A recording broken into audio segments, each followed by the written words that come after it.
మేనిఫెస్టోలో మొదటి page chapter 1 మొదటి లైన్లో వీళ్ళు చెప్పింది ఏంటంటే పూర్తి స్థాయి ప్రజాస్వామిక పరిపాలన అందిస్తామన్నారు. అంటే ప్రజలకు భావ ప్రకటన స్వేచ్ఛకు నిరసన తెలియజేసే హక్కుకు హామీ పడతామని కదా అధ్యక్ష. కానీ వాస్తవంలో ఏం జరుగుతుంది అధ్యక్ష?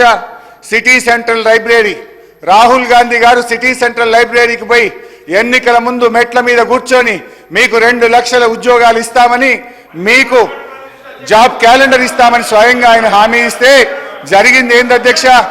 ఇవాళ మొన్న సిటీ సెంట్రల్ లైబ్రరీలో పరీక్షల కోసం విద్యార్థులు చదువుకుంటే అక్రమంగా పోలీసులు చొరబడి గేట్లకు తాళాలేసి విద్యార్థులను నిర్బంధించి లాఠీలతో వీరంగం చేసి చెట్ల కొట్టారు అధ్యక్ష. హరీష్ రావు గారు, మీ సభ్యుల దగ్గర ఉన్న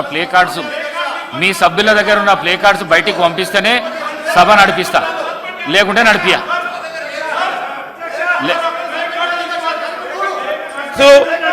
ప్లే కార్డ్స్ కు సంబంధించి మీరు పదే నిబంధనలను ఉల్లంఘించి చేస్తా ఉన్న గౌరవ సభ్యుల పైన చర్య తీసుకోవాల్సిందిగా మేము డిమాండ్ చేస్తా ఉన్నాం అధ్యక్ష. ప్లీజ్ అధ్యక్ష, ఆ సిటీ సెంట్రల్ లైబ్రరీలో ఉన్న పుస్తకాల రచయితల ఆత్మలు ఘోషించుంటాయి అధ్యక్ష. అందులో ఈ మధ్య మన ముఖ్యమంత్రి గారు చంద్రబాబు నాయుడు గారికి బహుకరించిన కాలోజీ నా గొడవ పుస్తకం కూడా ఆ సిటీ సెంట్రల్ లైబ్రరీలో ఉంటుంది అధ్యక్ష.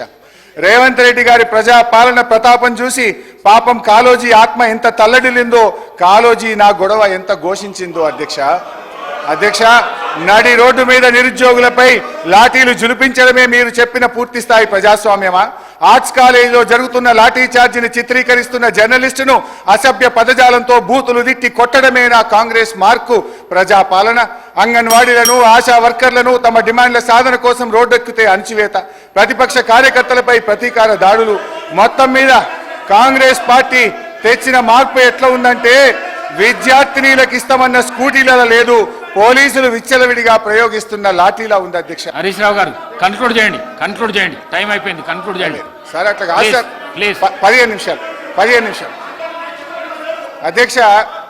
ఈ ప్రభుత్వంలో లా అండ్ ఆర్డర్ ఎంత ఘోరంగా దెబ్బతిన్నదో, ఎందుకంటే హోంమంత్రిగా కూడా ముఖ్యమంత్రి గారే ఉన్నారు, మరి ఇవాళ ఆర్థిక మంత్రి గారు కూడా సమాధానంలో చెప్పాలి. ఈ ప్రభుత్వం వచ్చిన 8 నెలల కాలంలో లా అండ్ ఆర్డర్ బాగా దెబ్బతిన్నది అధ్యక్ష. మర్డర్లు ఈ ప్రభుత్వం వచ్చిన తర్వాత మన ఈ 8 నెలల కాలంలో 500 మర్డర్లు జరిగినాయి అధ్యక్ష. Dacoities 60, robberies 400, theft cases 10,000, rape cases 1800 rape కేసులు అయినాయి అధ్యక్ష. పోయిన ఒక్కటే జూన్ నెలలో ఒక హైదరాబాద్ నగరంలో 28. సార్, నేను దయచేసి హరీష్ రావు గారిని కోరుతా ఉన్నాను. నడి రోడ్డు మీద మిట్ట మధ్యాహ్నం 2 అడ్వకేట్లని చంపి వారిపైన ఏ కేసు ఏ చర్య తీసుకోకుండా వారు లా అండ్ ఆర్డర్ గురించి మాట్లాడతామంటే నిజంగానే ఇంతకుముందు మా వెంకన్న గారు చెప్పినట్టు దయ్యాలు వేదాలు పలికినట్టుగా ఉంది అధ్యక్ష.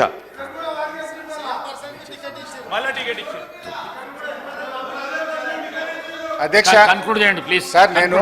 నేను రాష్ట్ర ప్రయోజనాలు దృష్టిలో పెట్టుకొని మాట్లాడుతున్నాను. ఈరోజు ఈ ప్రభుత్వం వచ్చిన 8 నెలల కాలంలో 1,00,000కు పైగా ఎక్కువ కేసులు నమోదైనాయి అధ్యక్ష.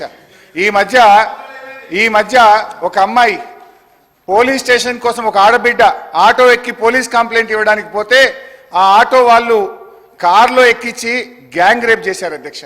అంటే హైదరాబాద్ నగరంలో ఇలాంటి పరిస్థితి ఉంటే మన నగరం యొక్క ప్రతిష్ట దెబ్బతింటది.